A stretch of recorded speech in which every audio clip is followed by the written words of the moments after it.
Ugh. Really, Sony? Are you serious right now? You made two masterpiece Spider-Man movies, and you follow them up with this? No. Why? Hey guys, this is Frozen Things Stews here, and welcome back to another video, and welcome back to my reviews for the Spider-Man films leading up to Across the Spider-Verse. And this time around, oh boy, things are not looking good from here. Not just with this film, but the later on films as well. And I'm here today to do a rant on Spider-Man 3. So Spider-Man 3 is the third installment in the Spider-Man trilogy and the final installment in the Sam Raimi trilogy. Came out in the year 2007 and is directed by Sam Raimi and stars Tobey Maguire, Kirsten Dunst, James Franco, Rosemary Harris, J.K. Simmons, Dylan Baker, Bruce Campbell, and Elizabeth Banks, and new additional cast members who include Topher Grace, Thomas Hayden Church, I think, Thomas Hayden Church, and Bryce Dallas Howard. So basically, the plot for Spider-Man 3, it tells a story of how do I say this? Well, there's a lot to but let me say it right now. So, Peter Parker is once again back with Mary Jane Watson, and they're both together again. And then suddenly, a bunch of villains just come hunting for Spidey for different reasons. Harry Osborn. Harry Osborn is still taking revenge on Peter Parker for killing for killing his father Norman Osborn after Peter Parker after he found out in Spider-Man 2 that Peter Parker killed him, and then and then we got Sandman, who is an escaped criminal, and it's been revealed that Sandman is actually the one who killed. No, Flynn Marco is the one who killed Uncle Ben, and now he's on the run, and and he's become Sandman. And then Spider-Man faces a new rival at work, Eddie Brock. Both Peter Parker and Eddie Brock compete for the job, and whoever gets the best picture of Spider-Man would get the job. But suddenly, Topher Grace is very envious about Peter Parker, they both become enemies, and then a black symbiote comes around. A black symbiote comes around to pretty much get on Peter Parker, and now Peter Parker faces his dark side, and he gets to Eddie Brock, and screw it. There's no story in this movie. Yep, there's no story at all. None at all. So Spider-Man. The first two Spider-Man movies are fan favorites. Spider-Man movies. They're both often regarded to be among the greatest Spider-Man movies, and they're both classics. The first Spider-Man movie is an absolute classic and one of the best movies I've seen too. Yeah, sure, it's not my favorite Spider-Man movie. But it's certainly my top five. That Spider-Man movie was such a classic. It told probably the greatest origin story ever told. Green Goblin is among one of the greatest Spider-Man villains, and I just love the arc of Peter Parker, Mary Jane Watson. Mary Jane Watson was the most likable in that film, and certainly, and also it also had the balls to be dark as well, as there are some really scary scenes. Yeah, sure, there are some outdated elements to it, but who cares? And now we got the best of the trilogy, the peak of this Sam Raimi trilogy, Spider-Man 2, which is my favorite movie of its respective year, the year that I was born in, and the Spider-Man 2 is just a flawless movie. Yes, I did give out a few nitpicks, but actually I don't remember what they were anymore. I think that whatever nitpick I had with Spider-Man 2, I was able to get them out of my head. With Spider-Man 3, it's a no-brainer that people would have high expectations for this movie. That they'll be so excited to see the conclusion to the Spider-Man trilogy. Well, conclusion as not really. Yeah, so, and then suddenly when the movie came out, oh boy, this movie was slammed by fans.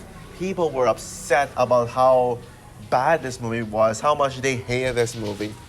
And yeah, this movie got a lot of review bombed at the time, and yeah, everyone hated this movie. Um, there was supposed to be a Spider-Man 4 in 2011, but yeah, Spider-Man 4 got canceled because this movie sucked, and they didn't want to do Spider-Man 4 anymore. Spider-Man 4, I think, was supposed to have Vulture and the other villain. I forgot what that was. There's supposed to be another villain.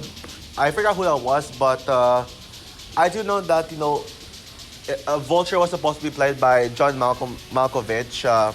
Thankfully, we got Bear Vulture in the MCU, but yeah, maybe Spider-Man 4 could have been made to fix the mistakes of Spider-Man 3, but they decided to cancel it for a reboot of Spider-Man called The Amazing Spider-Man. But that will be saved for another time. Um, but yeah, but nowadays Spider-Man 3 is actually getting some appreciation now, and they're all saying that oh, Spider-Man 3 is not that bad. Spider-Man 3 is actually pretty good. Spider-Man 3 is actually good and underrated. But after Spider-Man No Way Home came out, people are already demanding a Spider-Man 4, saying, please make Spider-Man 4 happen because Tobey Maguire is able to return, knowing that. Personally, I wouldn't. I kind of want a Spider-Man 4, but I wouldn't mind it not existing. What I really want though is an Amazing Spider-Man 3, because I mean, there's one. It can actually end there. Spider-Man 3 can actually end there. It didn't need the plot doesn't really need to continue, but Amazing Spider-Man 3 should definitely happen. I'll explain why my Amazing Spider-Man 2 review when I get that chance to. But as for me personally, I never liked Spider-Man 3 to begin with. Yes, I tried to watch this movie at first, but unlike the first two Spider-Man movies, where I really loved them at the point where I would consider them as my childhood movies. Spider-Man 3, I never really got into it. Like, this was actually the first movie I disliked, and I didn't want to finish it. I thought it was too scary, especially with all the Venom stuff. So I thought this movie was too scary for my taste when I was as a kid. That's why I didn't like it from back then. But nowadays, but even now, I still dislike this movie. Yeah, I still hate this movie. You may think that not liking a movie just because it's scary would make me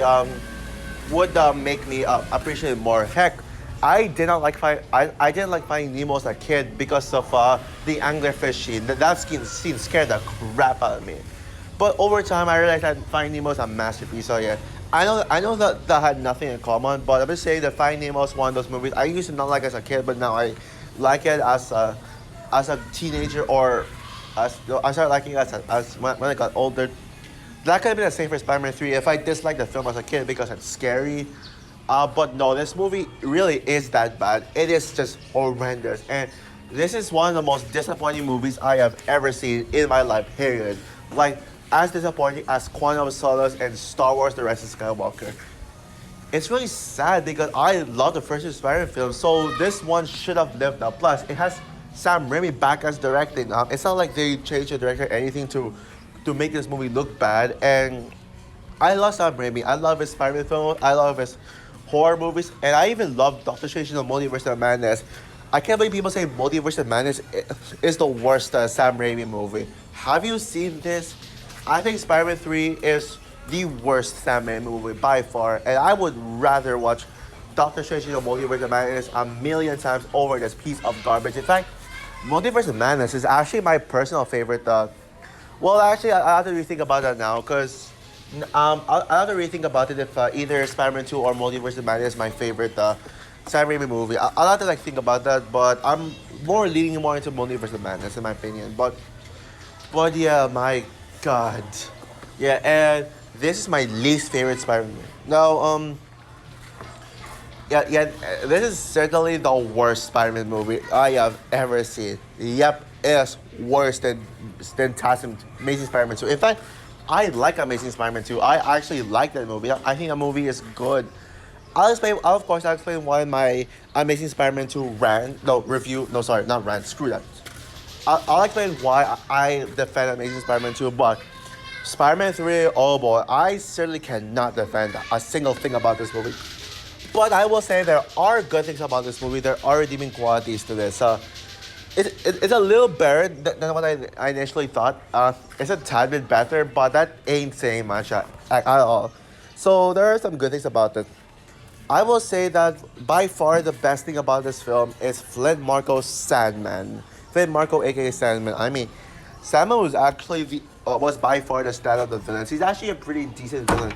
Yeah, sure. I think he's a bit overrated because I hear people say he's better. He's the best Sam Raimi Spider-Man villain, but I think that's an over exaggeration. Did you all seriously just forget about Green Goblin and Doc Ock?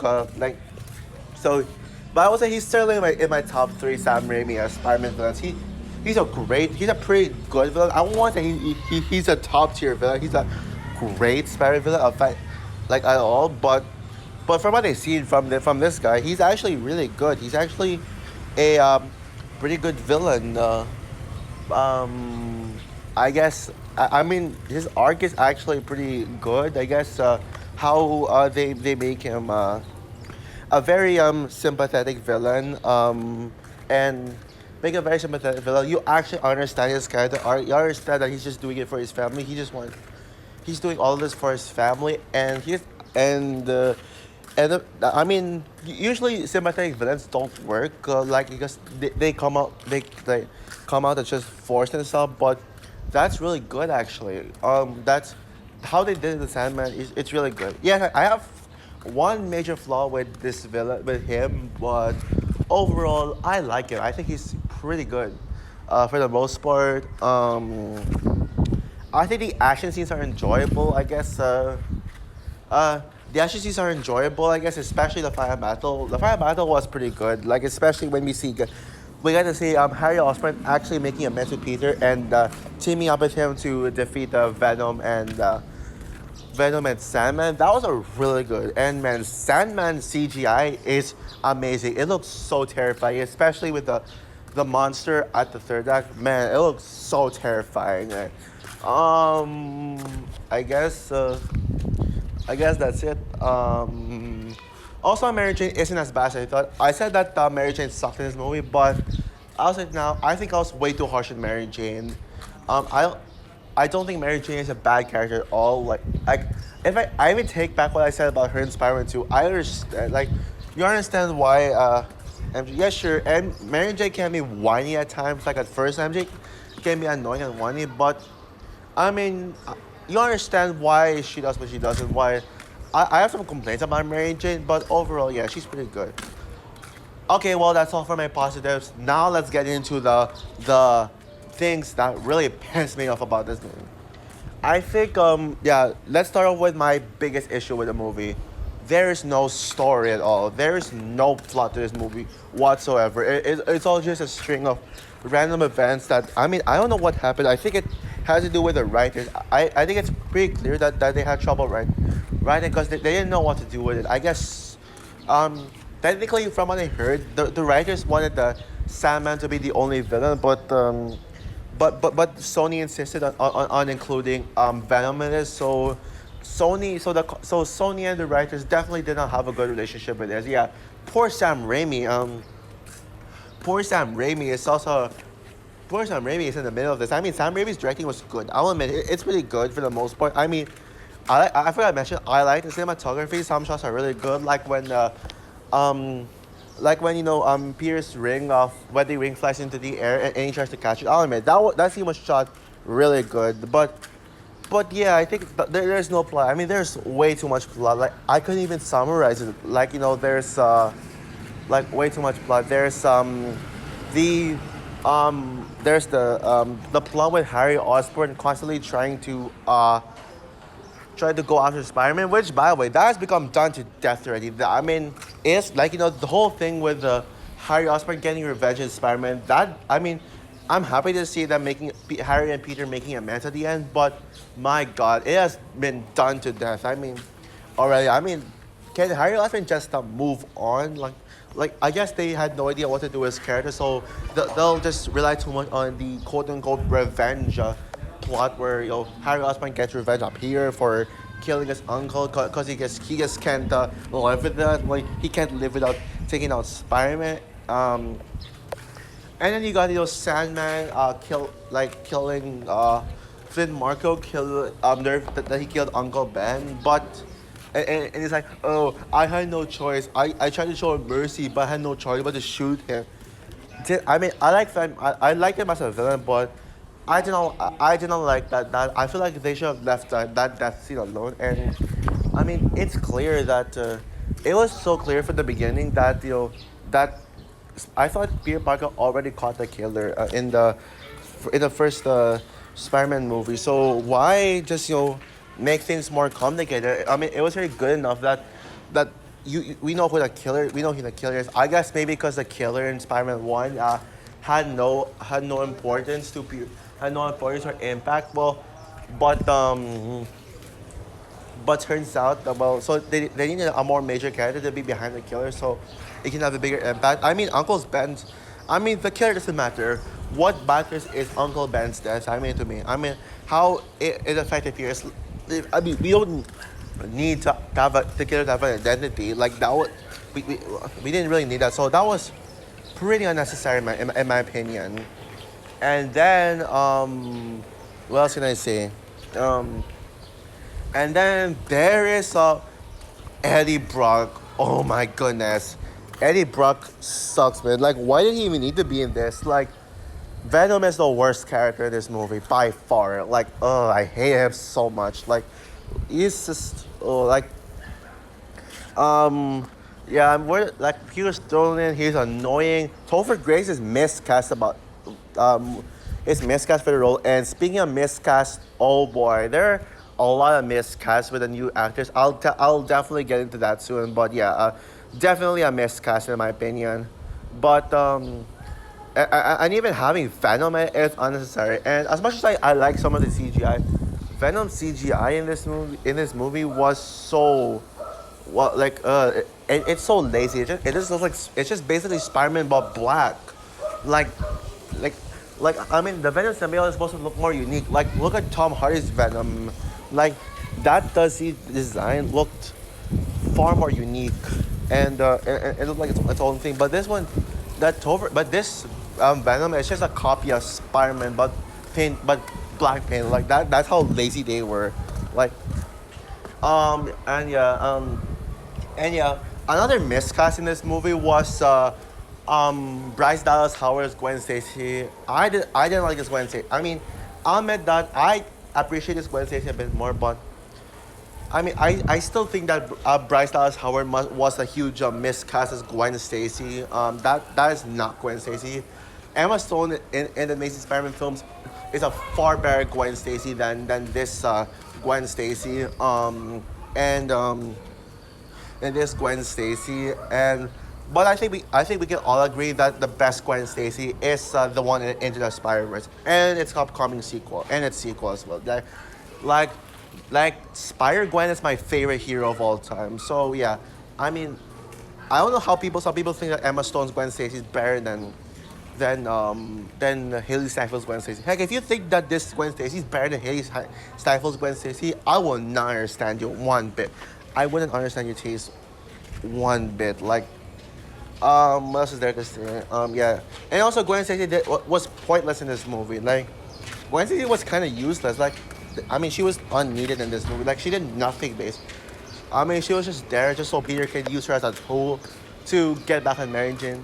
And speaking of that, the romance between Peter and Mary Jane, oh boy, that was not good. Like, they could have decided they wanted to get together, break up. They're always like, oh, get together, break up, get together, break up, get together, break up, get together, blah, blah, blah, blah, blah, blah. Like, like, the movie could have decided what to do with their relationship. But I saved the worst for last. The worst thing about this movie, that thing about this entire movie that pissed me off the most, and that is Bully Maguire. Ugh. I mean, the symbiote was supposed to make Peter turn into his dark side and be evil, but no, they turned. But I mean, we could have like saw like such. I mean, the whole thing with Peter turning to the dark side could have like made such a huge impact, but they turned it into a joke. I mean, the whole thing with Peter, Bully Maguire being like it's a joke up to the point where it's meme. I mean, it is just trash and like I just can't. It's so cringe. It's like the definition of cringe worthy. Like how he just says, "Oh, I'm gonna get you." You want help? Get religion. Or I'm gonna put some dirt in your eye. And like, and then we also get to even that stupid dancing, like and he just dances like one of the worst dances I've ever seen. I mean, don't tell me someone will make a dance meme out of that stupid dancing. Like if it was a bear dancing that went viral, watch the Wednesday dancing the Google like that. That is way better. So yeah, was way better. And yeah, that I hate. And then it goes too far. It went too far when he literally attacks MJ. He literally hits MJ. Like, why? Like, oh my god. And he even hit MJ in the most cartoonish way possible. Wow. Like, ugh. So overall, Spider-Man 3 sucks. This is my least favorite Spider-Man movie. If you defend this movie, more power to you. But to me, I can't stand this movie. This is a movie with no plot, no direction, nothing. Just, well, it has some good things. Well, it does have some enjoyable moments and a good villain from Sandman. And this movie is just such a mess. It's a huge disappointment. And yeah. So yeah, with that said, I'm gonna give Spider-Man 3 a 3 out of 10. I actually originally gave it a 2 out of 10 like before. I used to give it a 2 out of 10, so I do like this film slightly better now, but it still sucks. So yeah, what is your so that's all for my rant on Spider-Man 3. What is your opinion on this movie? Do you agree with me that this movie sucks and is the worst Spider-Man movie, or are you a defender of this movie? And who agrees Amazing Spider-Man 2 is better than this?